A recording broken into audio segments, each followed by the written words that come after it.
Welcome to the It's More Than Just Money movement channel. And as promised, every single Monday, we are going to be bringing you a winner who is doing amazing stuff in South Africa. Like I remember, I said to you that we will build the winner circle and bring in winners from SA that are doing amazing things in SA and abroad. And today, as you can see, I'm actually getting a drip. It's an AV drip. An IV drip. IV drip. Yes. Is it for energy? It's for energy. This one is for energy. So that's an amplifier. So it's for energy, for detoxing, and also to give you a nice glow as well. So I'm gonna have it low. Yeah. Guys. And boost your immune system. With the episodes that are coming up after this one, you must tell me how I look. Tell me if I'm glowing or not. You did hear I was promised a glow. So I'm going to hold you to it, and they're going to hold you to it as well. Right. So we've got Fikile Buthelezi, who's the founder of Maisha Med Spa. Yes, Maisha Med Spa. What does Maisha actually stand for? What does it mean? Maisha means it means life. So initially, when I looked up for a name for my business, I wanted something that resembles, it's bringing health, it's bringing healing. So Maisha meaning life. So that's how I came up with Maisha. Then I think a couple of months later, I found out it also means pretty and beautiful. So stemming from Aisha in Arabic. Okay. And then Maisha is what language? Aisha Swahili. Is Arabic. Swahili. Maisha is Swahili. Yeah. And it stands for life. Yeah. Oh wow. That's a beautiful name. So where does your story start? I mean, that's where Maisha start, but I know that's not where you started. You probably have, I always say that with every glory, there's a story. Sometimes you look at people that are making moves, however big the moves are. And we sometimes assume that probably maybe this lady or this guy is lucky. Maybe they were handed the stuff that they have or what they're building. Where does your story start? Like who are you? Where do you come from? So I am Fikile Buthelezi, and I am from the East Rand. I am from Ekurhuleni, born and bred in Whiteville, I could say. I grew up in Whiteville. That's where my grandmother's house is, and that's where my mom grew up. Then we moved to eThekwini, still within the East Rand. But most of my schooling years, I did them in Benoni. And yeah. Benoni Girls High? No, Wordsworth High. Okay. Not that I'm disappointed or anything. Not that I'm disappointed or anything. I went to Wordsworth High. So I started at Faramir Primary. Then I went to Wordsworth High. Then from Wordsworth High, I went to Anyatski Nursing College. I know it very well. Guys, my mom was a nurse, so I know what Enlaski Nursing College is. Yeah. And we lived close to the hospital, right? At home when I was growing up in Tembisa. Okay. So, and we used to have rooms. Most of the people that were renting were student nurses from Enlaski, and they were doing practicals at Tembisa Hospital. Okay. But continue. So yes, I then went to Enlaski Nursing College for 4 years. So I'm a midwife, I'm a psych nurse, and I'm also a community nurse. So I've got my bars as well. Okay, a midwife. Tell them what a midwife does, or what a midwife is, what a psych nurse is, and the community, and the difference between the three. Okay, so within nursing, right, we've got different ranks, right? So when patients come, they go sister, sister, sister, but actually the sister is the one with the maroon epaulets, right? Yes. Which is the ones who are normally shift leaders would call them. Then within registered nurses, then you've got different bars as well, which will indicate to you exactly which department they're working in, or what they've actually specialized in. So like midwifery is the green bar. Okay, so that's when you're able to deliver babies. And you can help women from... When you say green bar, you mean? Green bar. So there's these little... the lines. Yeah, these little bars that we have. Yes. It's unfortunate that I didn't bring my plates, but... So the green bar. So the green bar, like I said, you are able to help women with their journey, their maternity journey, basically. Right? Okay. So from ANC to antenatal. Okay. Yeah, from Exactly, ANC from all the way to ANC. post-delivery. Yes. Tell them what ANC is. It's not African National Congress, guys. Where it's antenatal clinic. So that's basically us preparing you for the journey before you give birth. So we check your bloods. We check if the baby is doing well throughout the process. We check if you've got any conditions maybe that would that could be a risk factor. So we call them risk factors with your delivery as well. Okay. So we take you through that process. Then what's your name? The second one is psych. Oh, psych. Okay, psych. And then a psych nurse. Because usually nurse. Somebody would, psych nurse, you at 14, Tembis. Sure. The patients. Yes. Okay. Yes. Yeah. Psychiatry, basically. Yeah. So what do you guys do there? Doesn't it need like a psychiatrist? So we work as a team, basically. So we collaborate, all of us, right, in psychiatry. Ne? So you will get your psychologist, you will get your OT, which is occupational therapist as well. Yes. Your psychologist. Did I mention psychologist? Psychiatrist. Yeah. The psychiatrist. Then you also get the nurses as well. Remember, with the nurses in the ward, we run the day-to-day running of the ward as well, in terms of patients are eating well, are they getting to their programs on time, and so forth. And they swear to you guys. Oh yeah, no, they harass us. I've had weird experiences. Also within nursing as well as students, they take us to different wards. So, for instance, and different hospitals in terms of psychiatry. So there's biomedical wards that we go to, and then there's the forensics as well, where you get some cases where people have been arrested for being serial killers, and then their lawyers will come and say, no, actually this person is not okay. For the psychiatric problem. Exactly. And then during those investigations, they need to be admitted. For instance, like Starfontein, they need to be admitted, and then when they're admitted, then they go through the programs and everything else while they're still under investigation. So yeah, there's a psych, and there's also Tara here in Sandton. So Tara, you also get voluntary and involuntary patients. So even people with drug addictions as well. Yes, it's a psychiatric problem as well. Yes. Right. Yes. Right. So because others end up hallucinating and biochemical imbalance and stuff, and all they end up schizophrenic and all of that. And the last one, the last bar, yes. The last bar is the community health nurse. So you're working in a clinic setting, right? And that's most of your nurses that you find at the clinics. They've got this yellow bar, right? And I like saying right. Excuse. No, yeah, you are right, right? Okay, all right.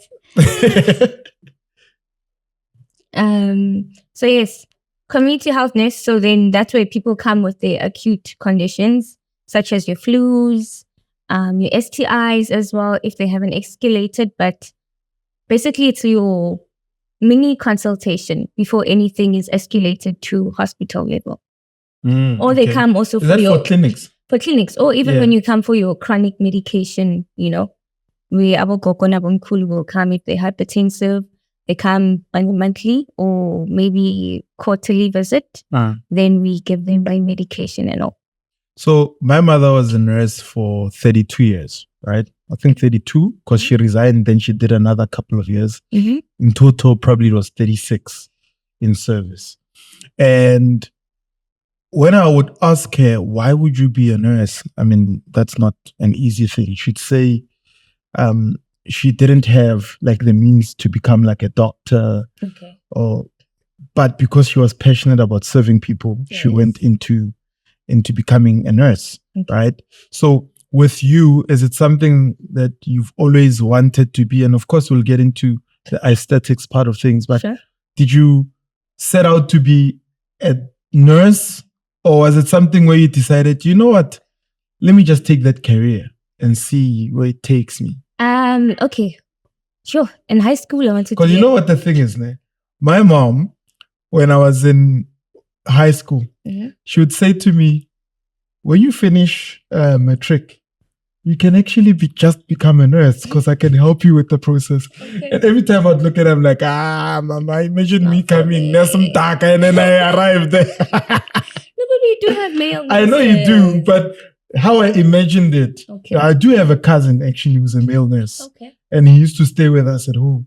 I wonder if my mom inspired him to be a nurse, but you get people that say that's the journey they want to follow. Mhm. And you get people that are pushed into the journey. Yes. Like, had I listened to her, I would have been a male nurse. Okay. Had I decided, because her reasoning was, there's a shortage of nurses. If you become a nurse, then You you'll won't work run for out the of government, jobs. you won't run out of jobs. That was the reasoning. A lot of people they get into nursing because they pushed into it, maybe circumstances at home. And it's the only opportunity that's there. But for me, like I was saying, in high school, I wanted to be a pilot at some point. I wanted to be a model. I wanted to be a lot of things. But with nursing, I did apply for something health related. And I also wanted to be a doctor at some point. Yeah. But because of adolescence as well, I don't think I spent a lot of time with my books, So the marks weren't correlating with what was needed to qualify. But I applied for nursing. Actually, my mom applied for me. And that's key. So your mom wanted you to be a nurse? Look, my mom had just been retrenched. Yeah. And a friend of hers told her that there's an opportunity for nurses. So it's a bursary, the government bursary. Yes. If your daughter is still looking to apply for varsity or anything like that, just register apply for her, and you'll see how it goes. But even I myself was my application, so I applied at UP. I wanted to go to UP, and I did apply for nursing and psychology. And I was accepted at Anlatsky first. Then I went and write my psychiatric test and everything like that. Then UP called me, I think in Feb of 2013, and I already had started at Anlatsky, and I already had been given my stipend. So now you felt the money. I'd been given my stipend already. Yeah. I'm like, how am I going to give them back their money? Because I really wanted to go to UP. Were they going to want it back? I don't think so. But I mean, when you're young, at the moment you sign contracts and everything, you feel like, it's a very serious thing. It's a serious thing, and I'm stuck. I'm binded there forever. Yeah. And that's how I let go. And you were staying at Anlatsky? Yes, we got accommodation. So I was placed at Edenville Hospital then, my first year. And so I stayed at Anlatsky throughout my 4 years, and I've worked in different hospitals. So I moved from Edenville at some point and went to Joburg. Yeah, a busy hospital. Beautiful. Charlotte Maclake. Yes. Yeah, okay. And that's how I ended up in nursing. And honestly, I feel like it was cliche, a calling. You feel like nursing was a calling? For me. Okay, why? I love How do you know? How do people know when they have a calling? Because I hear that a lot. I know. Felt like it's a calling. I love working with people. I love helping people, right? And I sympathize with people a lot, and I like relating to people. So that nursing experience as well, over time, I mean, gradually, like I said, I used to want to be a model and all of these things, but also I enjoyed being around people and working with people. Right. And it also opened up a side of me that I never knew myself, so getting the actual experience in the hospital was fulfilling for me when you build those relationships with your patients, and you'd be surprised that others would come back and like, hi sister, bring you lunch, bring you flowers, bring you chocolates. Oh, it was so pleasant being here because of you. I feel so much better. Thank you for helping and so forth. So then I think I got fonder as well. It wasn't easy, especially working in government. But I believe that's why maybe I see it as a calling. And it gave me great pleasure as well, seeing people coming back and healed, and myself as well now working with, I'm getting nervous. They cut. Yeah, sure. Okay. Ukhuluma nami. Ilana ngiyayibona. Yeah. So yeah, it gave me great pleasure, when patients come back and they healed and they come back and show us so much gratitude as well. And yeah, my love for nursing grew more and more and more. Okay. So usually when people come back and show gratitude, it has to do with how you treated them. Yeah. Was there a specific way you treated people then? Now we're getting into your current business. Okay. That you treated people then that you think you're actually using in your current business, Yes. So advantage, for instance, because I did psych, right? So with psych, you learn how people think as well in terms of emotionally when they're sick, where their state of mind is as well. So I think that's an advantage of being exposed to psychiatry as well. You're able to sympathize, be more understanding, understand maybe their grief as well during the process of them being ill. Because some people get very angry, they get angry at God, angry at you, for no reason. They've got their moods changed. But now you need to sympathize with them and be more understanding and lenient as well. Because with anyone, even when you at home, when you're sick with flu, was probably you are stressed, and because we're dealing with adults as well, most of the time. When you're at home and you're not working, yes, you're definitely stressing about business. You're stressing about your kids. You're stressing about everyone's else well-being besides yourself, because maybe you're the pillar in that instance for them. Mm-hmm. So you need to be also understanding and cognizant of that. And with psych, it also helped us sometimes diagnose people. We walk around a lot of people who are undiagnosed with mental conditions. Yeah.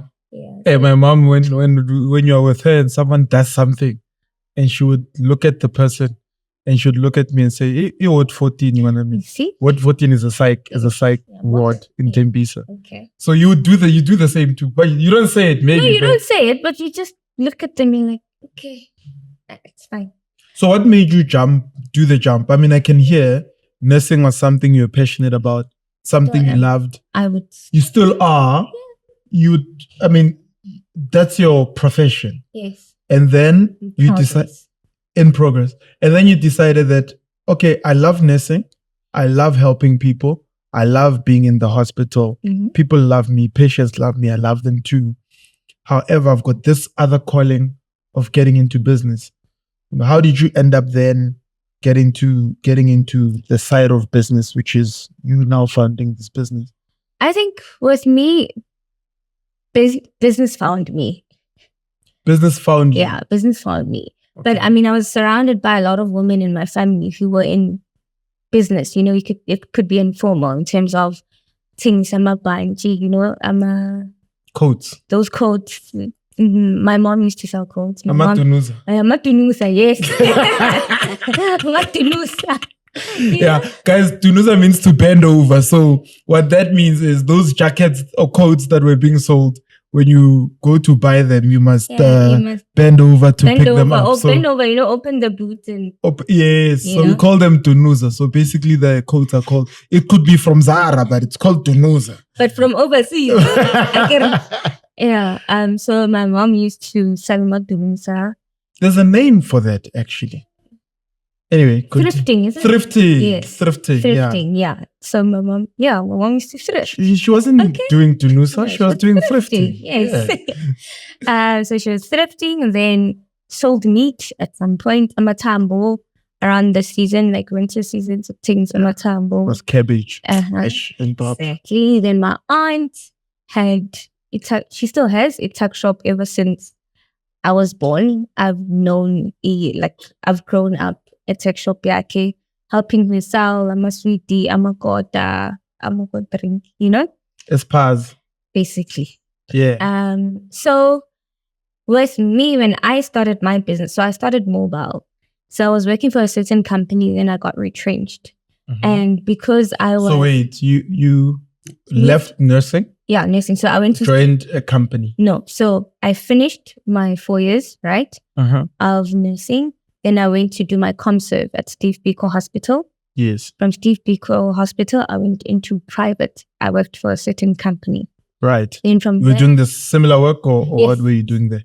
Yes, we're doing similar work. So it was an aesthetics practice. Yes. Right? It was an aesthetics practice. So we did IV drips, we did facials as well. Right. And partially health and wellness, not really. Then from there, I got retrenched and I wasn't working for about 3 months. So because now I had engaged with the clients a lot and built relationships with the clients at that practice, they actually pushed me. And my friends like, but you're the one who's always working and so forth. Why don't you start your own? And in my mind, I'm like, well, I can't afford to open up a practice, firstly. But maybe I can start mobile services and actually see people at their houses. And a friend of mine, Shamim, so he's a high school friend, was kind enough to give me 10K. Wow. And yeah, so shout out to you, him. Shamim. Yeah. Shamim. Shamim. Well done. Yeah. That's how it's done. He's still my brother till today. And so we started so I started the business and he was also my partner in the business. Partner. Yeah, business partner as well there. And so we bought the stock and everything. And then I started the mobile and then the same time. How did you market the business then? The so obviously I had learned from my employer then. So Yes. social media then was very big, It still is. Okay, let's say Instagram, like there weren't other platforms like Instagram. TikTok. Yeah, Instagram then was like it was difficult to build a following there, hey? Yes. Yeah. But my employer had a lot of followers, Yes. and she was teaching me as well. And obviously there were celebrities coming there and we were like, oh, okay, so you need to affiliate yourself with the right people. So your brand can be recognized and stuff like that. Yeah. Yeah. And then I worked there for about a year and a couple of months. But wait, before you actually went into, before you were even retrenched, and while you were at the hospital, what convinced you to do that jump to say, I'll work for an aesthetic business? Chill. Or they offered you money? Look, when we went to hospital as ComServes, they were busy telling us that we can't study. Can't study. No, listen, we can't study yet. Maybe it was in the following year before all the other nurses who were there prior to us go to school. So it's basically like a queue. And for me, in my head, it was a matter of, okay, so if I want to go specialize, maybe in what?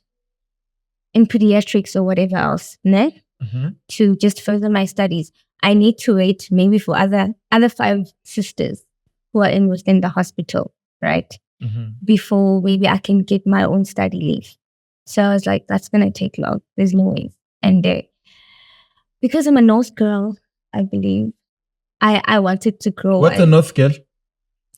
A Joburg girl. Joburg girl. Oh, Joburg North. North. Remember I was in Pretoria? Yes. Yeah. And I wanted to grow. There's certain things I wanted for myself at a certain age and all of that. I was dreaming big, I had already started writing my own business plans as well by then when I'm not working, because I didn't have much friends in Pretoria, so I'd spend a lot of time alone. So yeah, it's Steve Biko Hospital. So that was one of the reasons I was like, it's going to take too long for me to be actually given an opportunity to go further my studies. Then I wanted a car. I wanted a Beetle as my first car. Yeah. I didn't want a Hyundai. Not that I've got anything else. She did not want a Hyundai. We're not apologizing. Thank you. You can continue. I wanted my Beetle. And so when I was approached by that employer of mine, she's like, okay, I want you to come work with me. How much do you need? You're like enough to buy a Beetle? Yes, basically. I'm like, I'll tell you. Then I went back home, calculated. I'm like, okay, if I'm paying this much rent and I'm paying this much and I'm paying this, I think 20K will be fine. Yeah. Then I told her, she was like, okay. You can have 20K. Yeah. You should have asked for more money. Mara, I get it. You should have asked for 40K. No, but I was still new. Remember? Yes. I've only got 1 year experience in nursing, and even that 20K, sometimes maybe only people with 3 years, 4 years experience are getting that 20K. Right. In the aesthetic space. No, as professional nurses. As professional nurses. Yes. Okay. Maybe man just say maybe it's around there for. But when you come in also as the manager of the practice. Look, I feel like I was the manager of the practice by default because I was the only employee. Right. So I'm doing everything as well. Just like how I have a practice manager. Yes. Yes, you know, that's my hoping. Yeah. Right. So, and then you made that you were retrenched, and then take us through that process. You are retrenched now, and you're deciding. I mean, you had a choice. You could have gone back to professional nursing. Who? It was a choice. Yeah. Yeah, you could have gone back and say, Steve Pico, I want my job back. Or Charlotte McLeod or Tennessee Hospital. I think after that exposure as well, you know, like private setting, and seeing that there's so many opportunities as well out there. Yeah. I think opportunities in terms of business. Yeah, business in healthcare specifically. I didn't want to go back to 7/7 night shifts and all of that. 12 hours. I couldn't. Night shift. I couldn't. So even when I was applying for jobs in that 3 months period, I was applying for jobs which were like your SunBus, you know. SunBus is your South African National Blood Service. Yes. I knew a few people who were working there. Seems like the working conditions were better there. What else? I tried working, moonlighting. Moonlighting, yeah. Go ICU. Yeah. I did it for 2 days and I was like, nah, it's not at a private hospital. But the money is good. Or was it? Relatively. I don't know. Really, my mother said it was good. Now, I'm talking based on what she was saying then. Yeah, like it is in terms of the rates per day compared to the hospital. Yes, compared to it was government hospitals. Yeah, it was good. But still, the hours were long. ICU for me was a lot. I was. You got emotional. I never got emotional. Like the nurses there, and the ones with experience. So you've got basically what's happening is you've got maybe 2 or 3 patients allocated to you, and you need to do everything for them. Remember, I'm still new. I'm still trying to grasp everything. Then there's this long chart which you need to fill in every hour. Right. So I need to feed the patient. I need to bath the patient. I need to give them medication. I need to take their blood. I need to write the reports. I need to breathe. Then you need to record the billings. So it was a lot for me. And especially because it was my first time. I didn't know how people do things, you know. So I was like, this is not going to work for me. Then I tried Clicks. So you know, Clicks has clinics inside. The clinics, yes. Yeah, I think. What were you doing? The HIV test?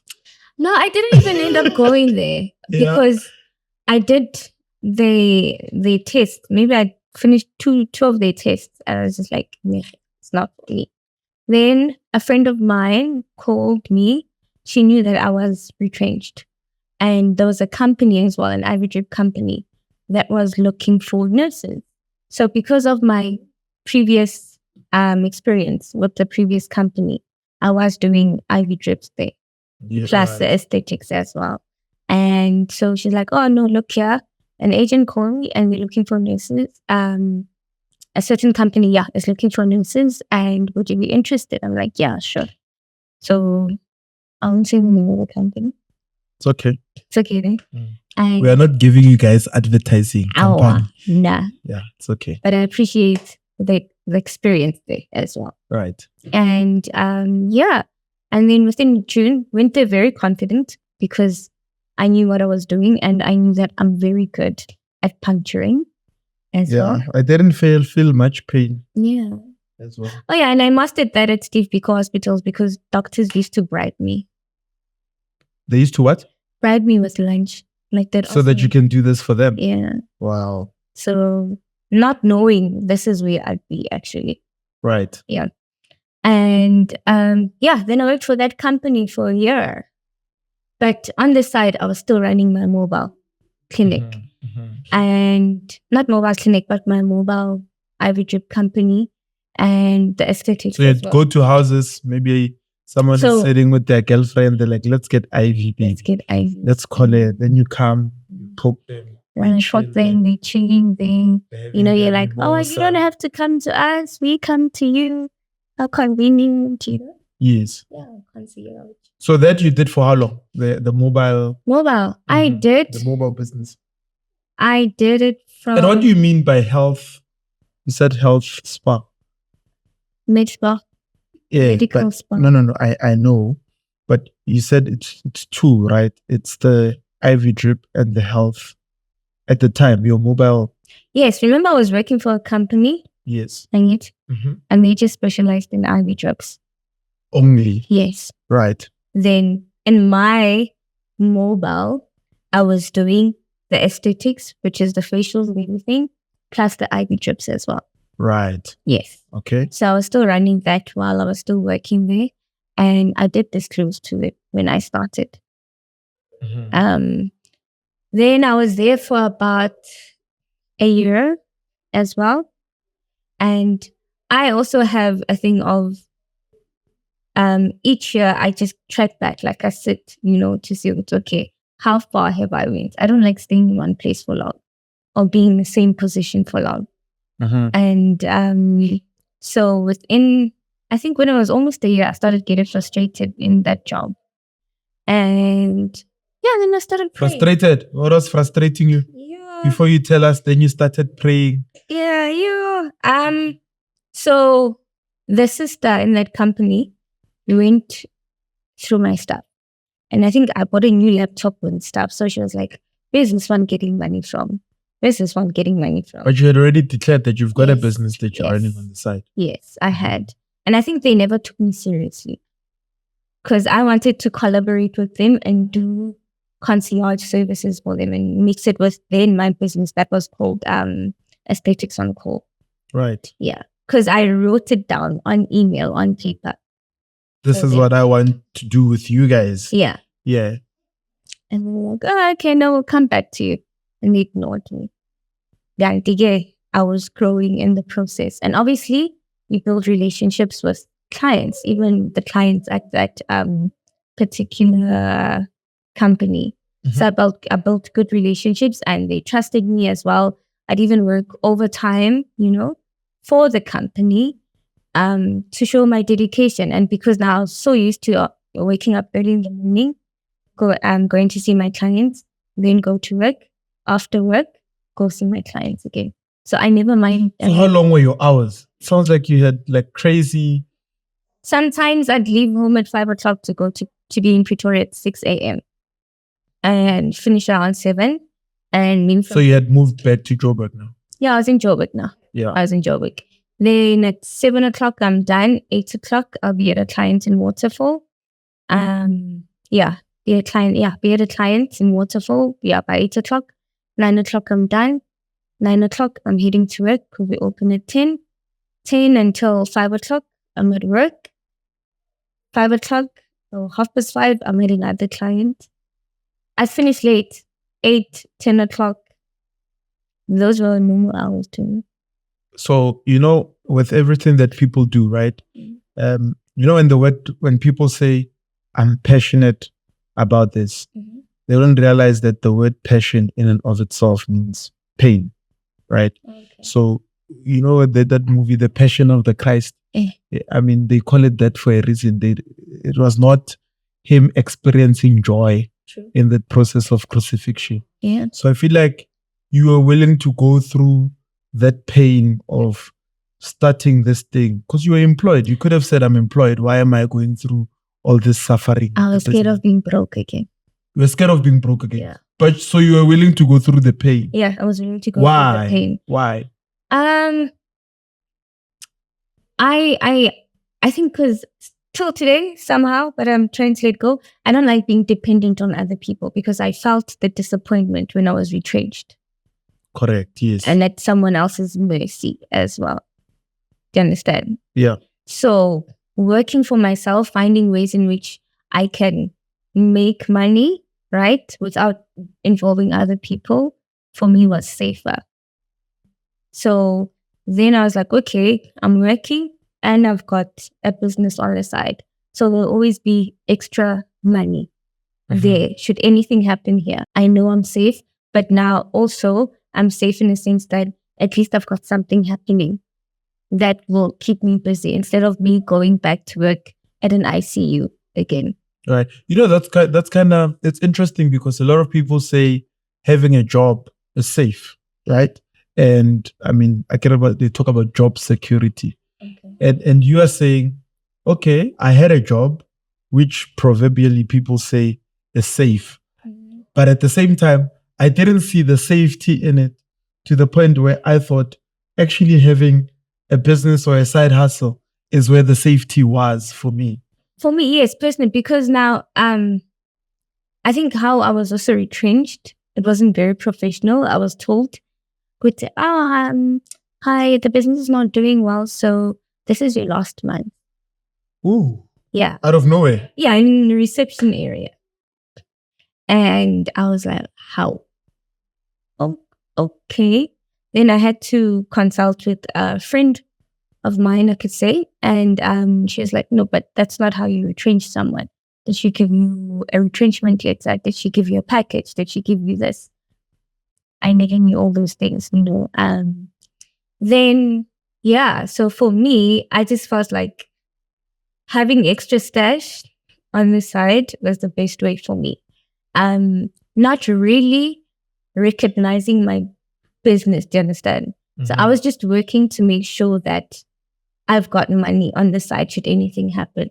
But then it was growing as well. That's why I'm saying business found me in a sense. Yeah. You know, it was growing and people believed in me believed in me more than I believed in myself. Why didn't you believe in yourself? Because I never saw myself as an entrepreneur. But also now, the reason why I love Joburg, right?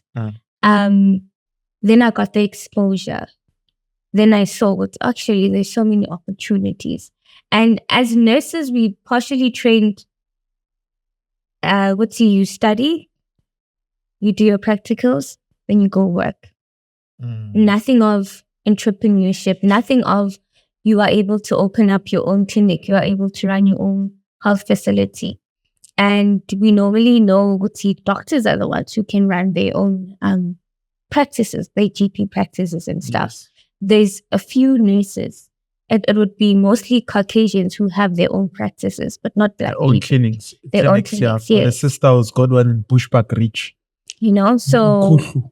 Oh, okay. It's an area there, yeah. Only with nurses, only when they're heading to their pension funds or they're getting older. They're like, hey, the job is done. And now let me open up my new clinic. Hardly young people because also we're scared. What are you guys scared of? What do you mean? Of the unknown. Oh, I see. Of the unknown. Yeah. Because we never taught how to run our own businesses.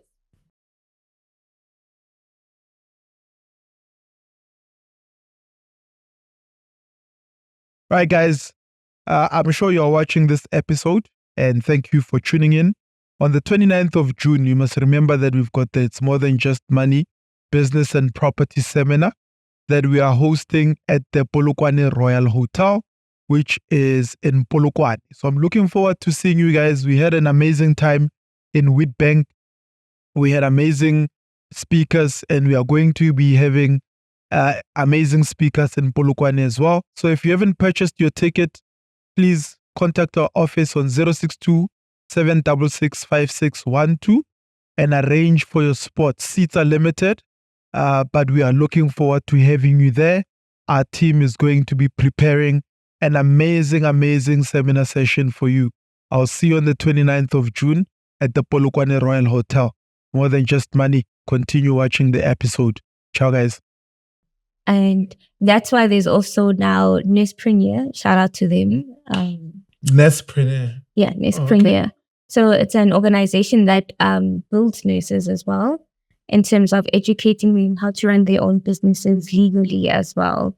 and just to have your books in order, So we having another premiere now in May. Actually. Are you a speaker then? I'm a speaker. I can tell. I can tell because their name you did not say. I won't mention them. You said I'm mentioning them. And actually, the lady who's running it was a lecturer of mine. Nice. At Lasky. Yeah. Nice. She was our psych lecturer. Yeah. And now she's also running Bogot? I see. Was they all always marching. What do they call it? Trade union. Oh, a trade union. Yes, Okay. Yes. So for nurses, but also now for other healthcare workers. Mm-hmm. And we're specifically first for nurses as well. What do you think developed your mindset to be able to say, I'm not only gonna think employment, I'm also gonna think entrepreneurship? Because exposure to business people. To business people. Businessmen and businesswomen as well. Okay, tell us more. What you mean by that? I mean, they were living soft. They were living nice. So when I went to the second company, right, the one that specializes in IV drips, I met a lot of business people, people on phone calls. Has long colota 32 million. I'm like, yeah, that was my face. Like, oh, okay. But so someone borrowed someone 32 million. Someone borrowed someone 32 million, And I was like, oh, which world are you living in? Is that possible? Then you keep on seeing more Black people coming to that establishment and actually doing very well. Like successful businesses in mining, like in different areas, basically. And I would engage with them, like, how did you get here?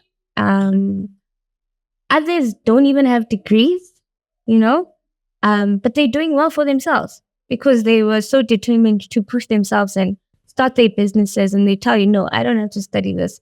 I'll hire someone. I'll pay them. And they will run this and this and this and that for me. I was like, okay. And that inspired me. And then when I left that establishment, I went and worked for a billionaire. And then I was like, yeah, no, okay. Doing what exactly for the billionaire? I was the healthcare personnel. So I went to work there during COVID. So then, I was. That's nice exposure. Yeah, and I'm proud to say I was poached, right? There. Right, from the other business to the billionaire's business. Yes, because of my skills. Yes. Yeah, it's like you're well spoken and that time I'm wearing a hazmat suit, so he couldn't see me. Right. Yeah. So right. Why do you sound so confident? Then he sent me a text telling me, hey, in life you need to take risks, and I believe you belong in my team, and come work for me. And then he asked me, how much do you want? I was like, please don't tell me you said 20,000. No. I was like, okay. He's like, okay, do you have a car? I'll buy you a car. No, I've got my car. I've got my Vito and I'm happy with it. Yes. And he's like, okay, I'll compensate you for that as well in your salary. But the working hours were crazy, but it's fine, all good and all. So then I was getting... So you're going to be a nurse for his family? Yeah, for his family and the office as well. Right. So then I was earning... There are opportunities like that? Nurses, are you listening to this? What? Didn't know that. Yeah, I was earning 40,000 there. Mm-hmm. Yeah, and still running. Why didn't you ask for 100? That's a lot now. But I told him I disclose. I'm like, look, I always disclose. I'm also running my business on the side. Then he was like, yeah, don't worry. I'm going to open a business for you and my daughter as well. You'll meet my business partners. I was like, guys, I'm gone. I am gone. I'm going to be a millionaire. And was that you? No, but the business side. Oh, okay, the salary, opening the business. No, but he did. But it never materialized, Right. But I'm grateful for the exposure as well there because I met a lot of business people as well, his business partners that are still my clients till today. Nice. And seeing their families. Shout out, Mr. Billionaire. Shout out. Yeah. Yeah. I still have a soft spot for him. Yeah. Of course you should. He's a billionaire. No, but he also molded my character, and I learned a lot about business from him. Yeah, and then after a year, because it was a year's contract. Then I had to decide if, okay, fine. And I could tell that now my mobile services was also demanding me in the process. And I had to choose between staying there and... So your mobile services business was growing. Yeah. Bigger and bigger, bigger and bigger. Yeah. More clientele, longer hours. And also now they were also demanding because it was COVID, and my mobile clients also needed trips and all of that. You know, they needed assistance, and his family also needed assistance, and office and the office as well. So I was doing COVID testings, it was around COVID, blood collections and all of that. So which also where the health and wellness comes. Oh, you were busy during COVID. You didn't have time for Mjolo, eh?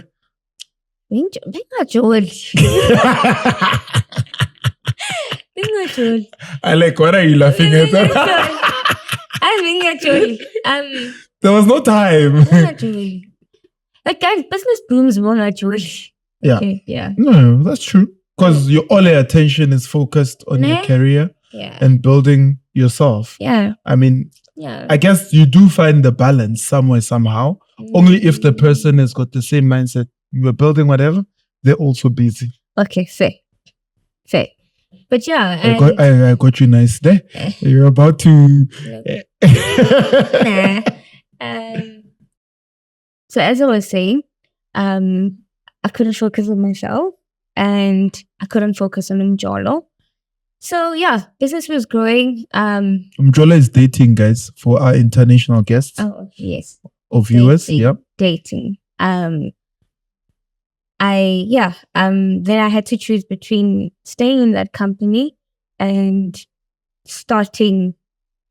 going fully on my mobile business, not starting my business, but really fully now being self-employed. And I was lucky enough that I had a good clientele, you know.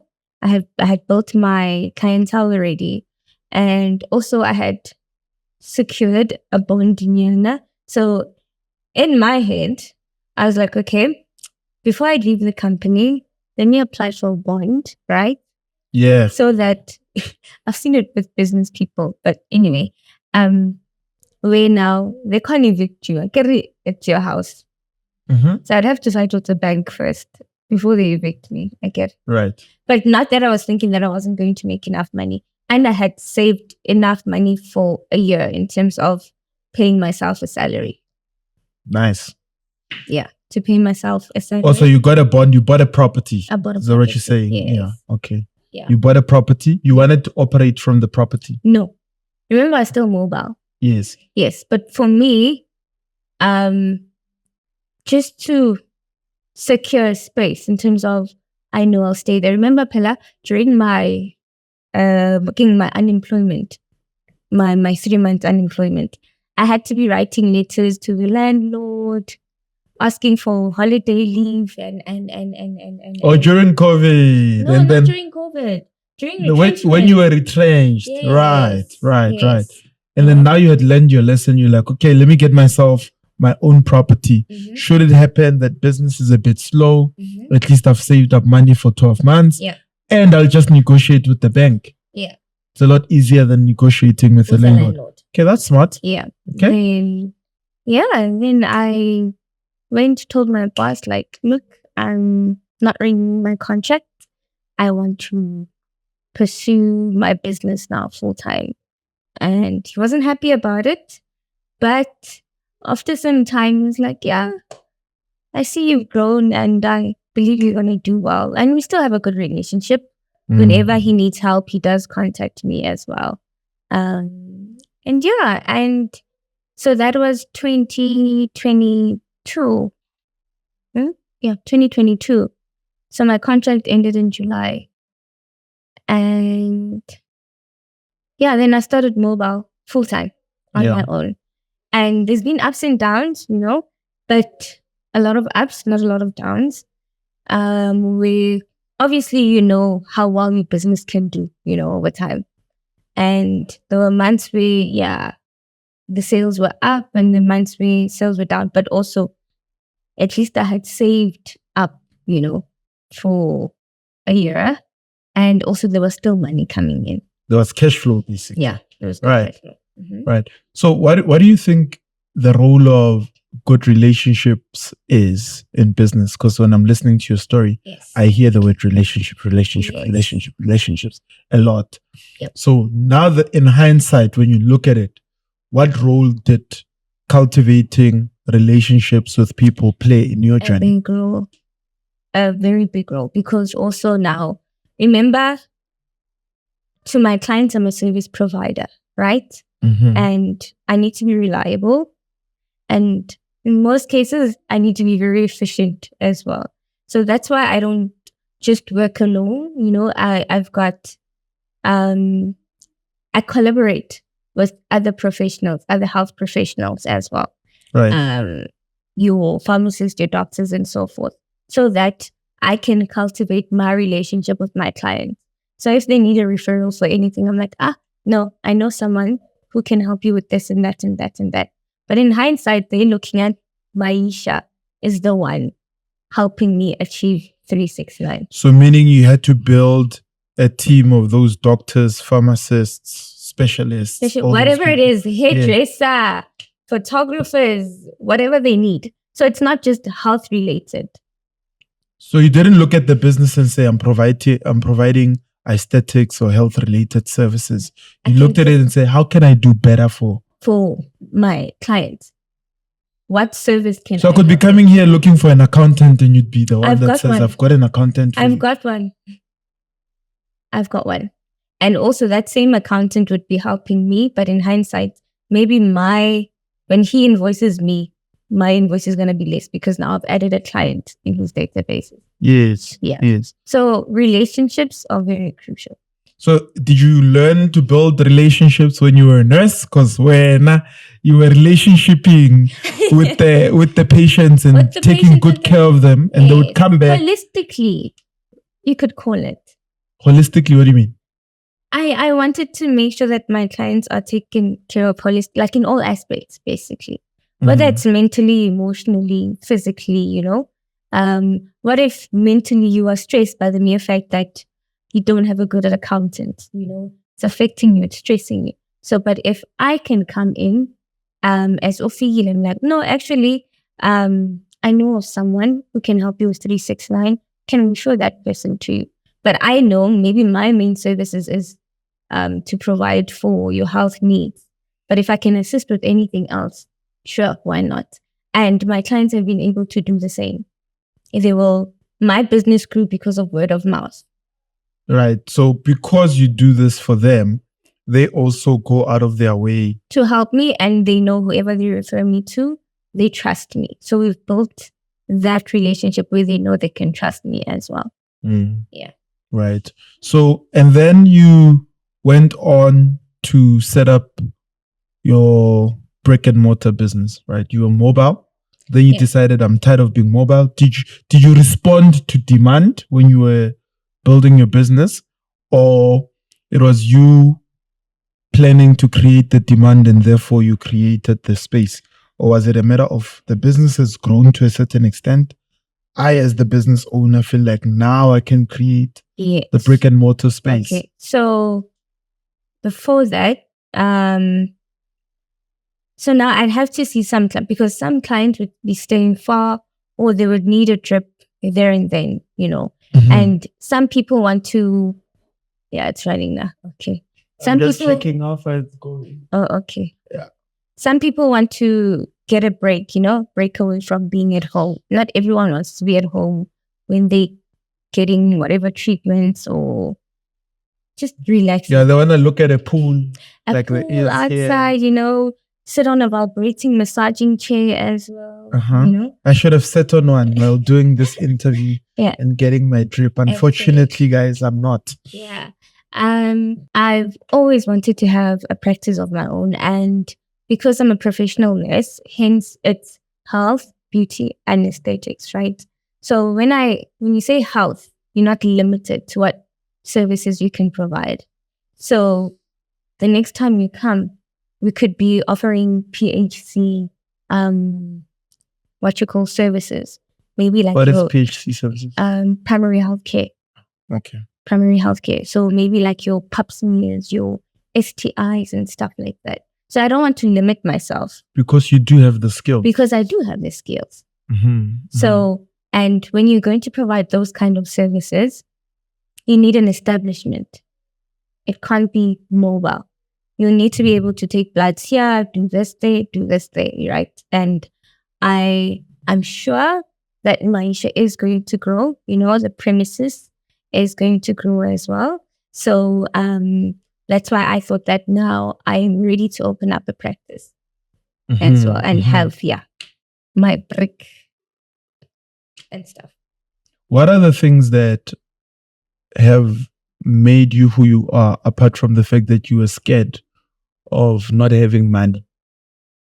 What do you think are the ingredients? When you look at a person, you can say, what makes this person? What are the ingredients that you think came into making you the person you are as a business owner? I'm an only child and raised by a single woman, firstly. So I've seen my mother as well.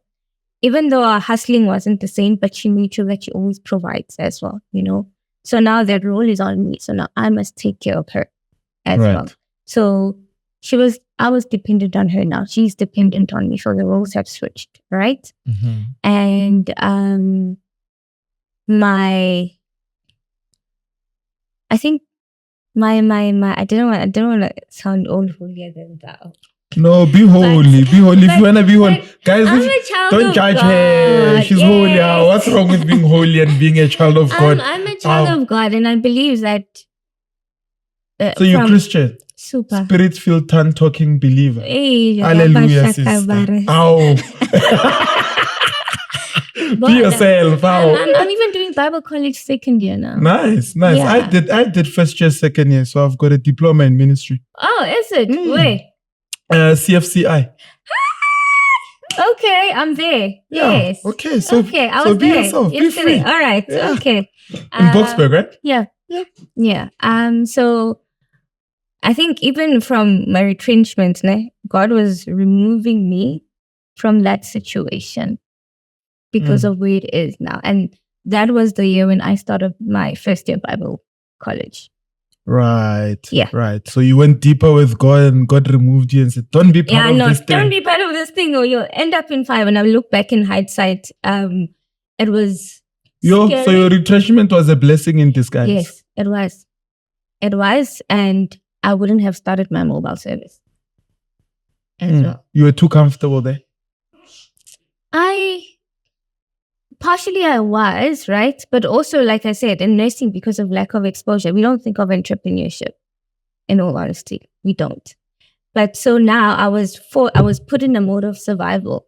And that's when I started the entrepreneurship journey. But yes, God. Love God. He's been there through it all. I've never lacked. And, he's always like, ta-da, ta-da, and showing up. And even with this space, I call it my altar because I'm also a community and medical chaplain as well. What's a community and medical chaplain? These words.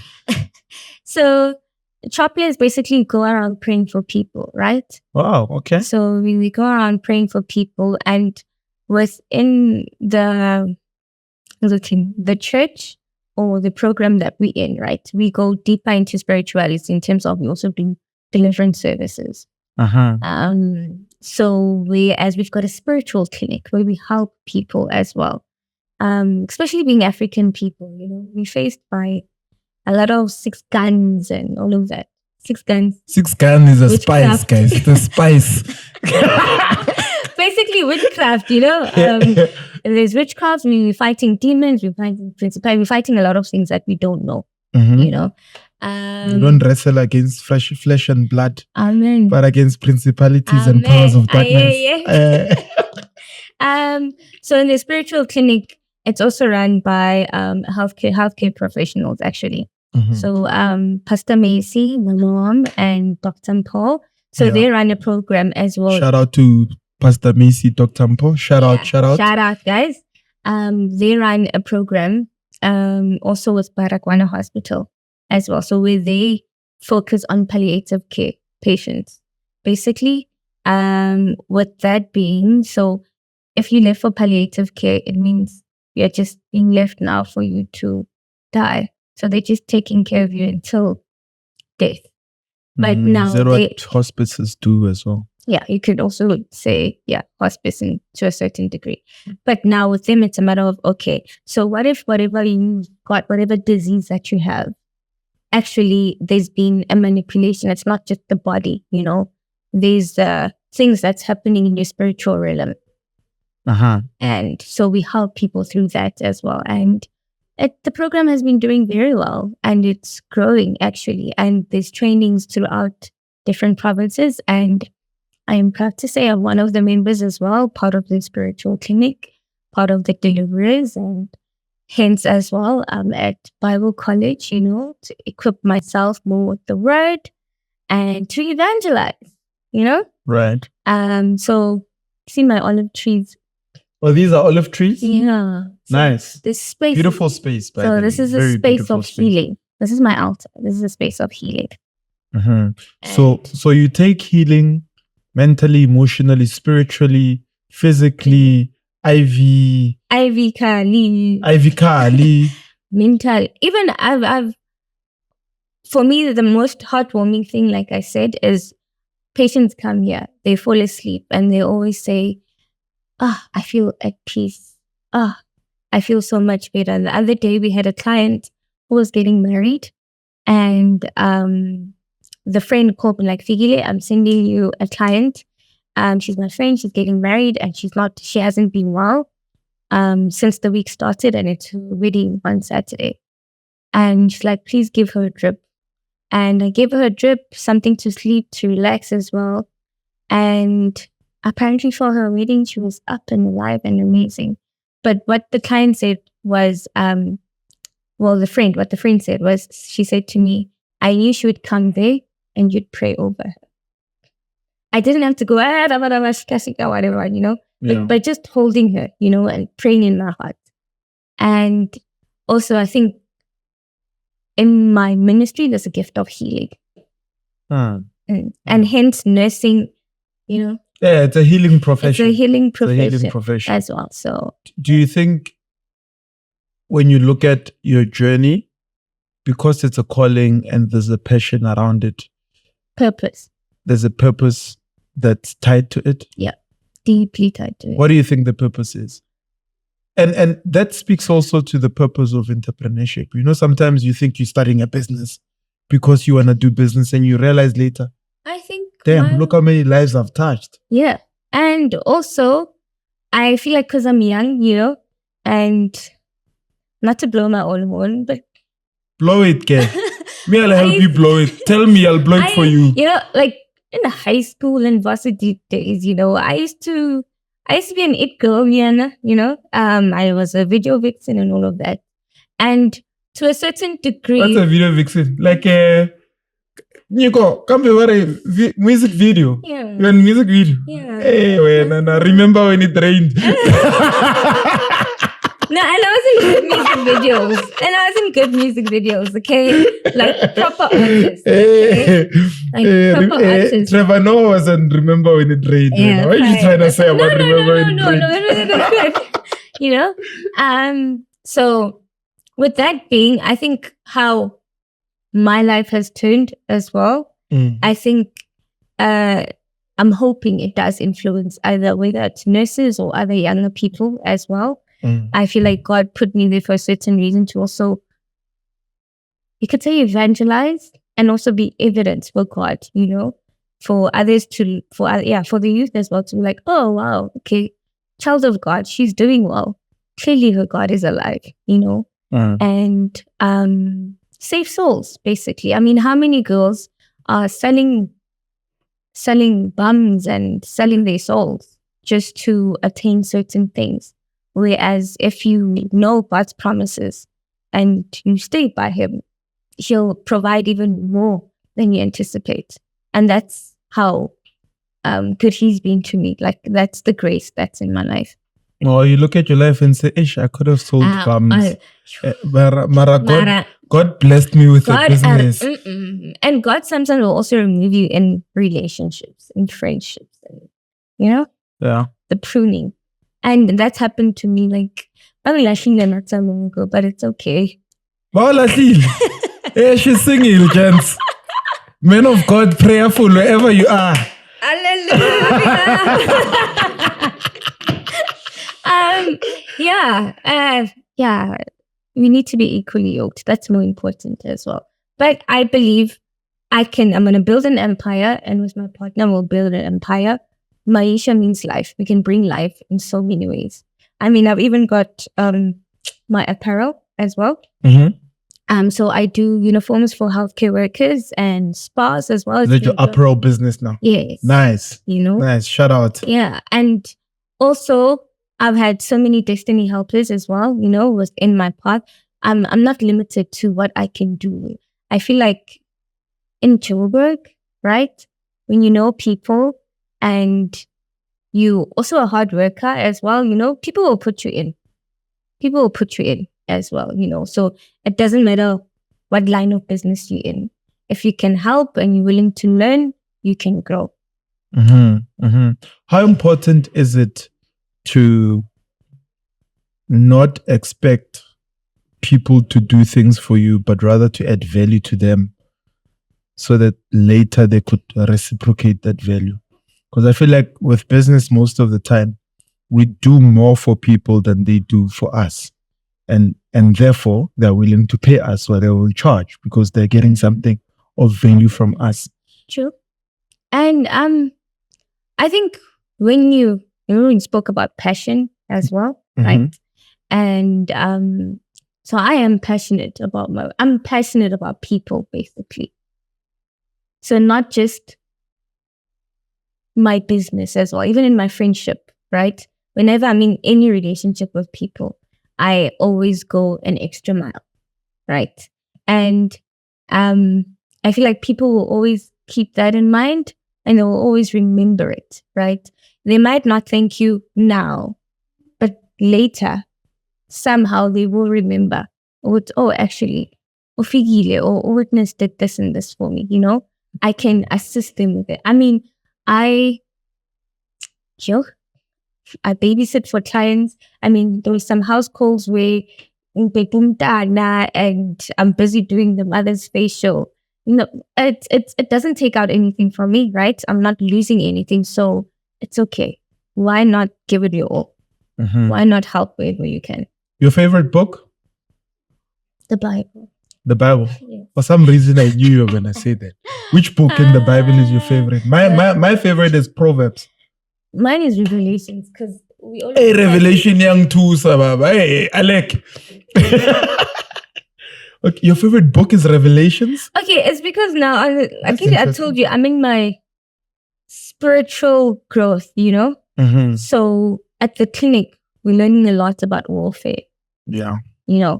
So I think that's why, right? You got the gift of what? Gift of healing. Of healing. And it means I must also fight certain things as well.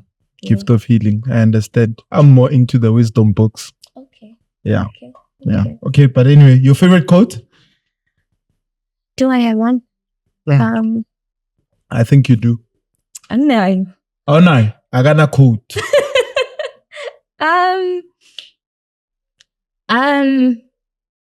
Okay. One that always resonates with me, right? Uh-huh. But it's also from the Bible. It's a quote. Okay. It says, if you can be trusted with little, yeah, right? Yeah. God can trust you with much as well. It's in the book of Matthew. Okay. Oh, man of God. Right. Yeah. So even with everything, I'm always rejoicing.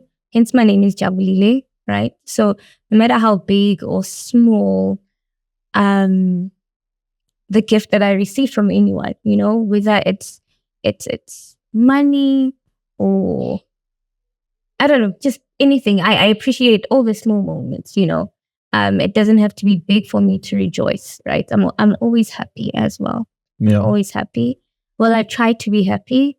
I try to avoid any problems, but yeah, that is my quote. So if you can be trusted with little, God can trust you with much as well, right? All right. And I think that's why He's blessed me as well so much. So for me, this is gigantic, but not as big as I know what's coming. Nice. Yeah. So you see that camera there? Yeah. It's looking at you. Okay. There's a young lady, young guy sitting watching this episode, and they're probably waiting for a word from you. They're probably thinking, you don't understand. I'm not working. Things are tough. I'm a child of a single parent. Whatever it is that they can say. What's your encouragement to them? If you wanna tell them to follow God, follow God, Nina. Yeah. Okay. So, to anyone out there who is having difficulties in their life, maybe the careers or trying to find a job, I believe that God has a greater purpose for each and every one of us. It's just a matter of time till you get there, but you need to align yourself with the purpose and be true to yourself, and have something that you believe in, which in my case is God, and He's always providing for me. And I believe He'll do the same for you as well. And your destiny helpers will come, in your path, and never look down on yourself. Each journey or whatever you go through and is there to build you. There's a season for each and everything in our lives. And always, always, always look on the positive side of things. Whatever situation or mountain that is there in your life, trust me, there's nothing that God can't break down. So yeah, I hope that you can resonate or you were able to receive the word. Yeah. Thank you. Okay. Thank you for that. Appreciate it. Thank you for hosting us. Thank you, and guys, for coming. In actual fact, thank you for answering your calling. You said that this is a space where people find healing. This is a space where people get encouraged one way or another. It's a space where people find solutions to their problems. Yes. So if people like you and everybody else that need to answer their calling don't answer it, certain people are not going to be helped or saved. Sure. So I wish more people can actually tune in to what their calling is and answer it. Whatever calling it is. So I appreciate the fact that you answered your calling. I appreciate the fact that you gave us your time to come share with us on the Winner Circle on the It's More Than Just Money movement channel. Yes. And we pray. It is more than money. It is more than just money, isn't it? Yes. Okay. All right. Yeah. Okay, sure. So this episode was actually more than just about money, right? So I hope your business grows. I know it's going to grow, by the way. I don't have to hope for it. Yes. It's something I know. Okay. May you find more growth, more prosperity, more success. May you reach more people. And may your God enlarge your territory. He will. He has. He has. He has. Thank you so much. And guys, let me know which part of the episode resonates with you. And I'm inviting you all to the spiritual clinic. Okay. It's in Brakpan. Just look for medical and community chaplains as well. I believe there's a lot of people as well who are very ignorant about their spiritual lives, and because of that, it causes some stagnation to a certain degree, right? Sure. And just not just deliverance, but just to enlighten you as well how to fight for yourself spiritually. It's very important. I am here now because of being awakened, in terms of spiritually as well. So please, especially young people, let's flourish before we turn 60 and 70. And then that's only when we find God and we're about to die, Yes. No, you need to be young young people of God and who are flourishing and doing well. I want to have a private jet. Yes. I want to have my own helicopters. I want to travel the world, and I know it's going to happen through God's grace. And if God has planted it in my heart, I just now need to nurture it. That's all. Sure. Did you hear that? If God has planted it in your heart, you just need to nurture it. A seed must be nurtured. A seed must be taken care of. And if this episode has planted a seed in your heart, don't ignore it. Just take it, multiply it, nurture it, grow it. From me and my team, broadcasting from Maisha, health, beauty, aesthetics, med spa. Yes. It's more than just money. See you in the next episode. Ciao, ciao. Ciao. Bye. Yeah.